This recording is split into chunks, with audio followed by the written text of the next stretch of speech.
दोन प्रश्न. पहिला, आज तुम्ही रिटायर्ड झाले तर यानंतरची स्टँडर्ड ऑफ लाईफ मेंटेन ठेवायची जबाबदारी कोणाची? दुसरा, यासाठी तुम्हाला दर महिना किती रकमेची गरज पडेल?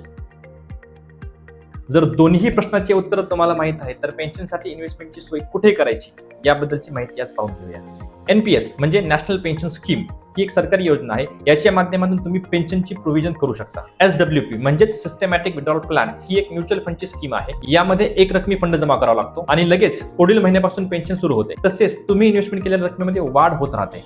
एन्युटी प्लॅन, लाईफ इन्शुरन्स कंपन्या अशा प्रकारचा प्लॅन प्रोव्हाइड करतात. यामध्ये एक रकमी रक्कम जमा करावी लागते. तसेच यात इंटरेस्ट रेट हा फिक्स असतो. या माध्यमातून पेन्शन घेताना सिंगल लाईफ किंवा जॉईंट लाईफ असे दोन पर्याय उपलब्ध असतात. एसआयपी म्हणजे सिस्टमॅटिक इन्व्हेस्टमेंट प्लॅन, तुम्ही तुमच्या वयाच्या 60 पर्यंत एसआयपी मध्ये इन्व्हेस्टमेंट करून रिटायरमेंटसाठी मोठा फंड बनवू शकता. लाईफ इन्शुरन्स मध्ये देखील रेग्युलर प्रीमियमचे खूप सारे प्लॅन आहेत जे तुम्हाला मुदत संपल्यानंतर फिक्स प्रकारे पेन्शन देतात आणि फॅमिलीसाठी एक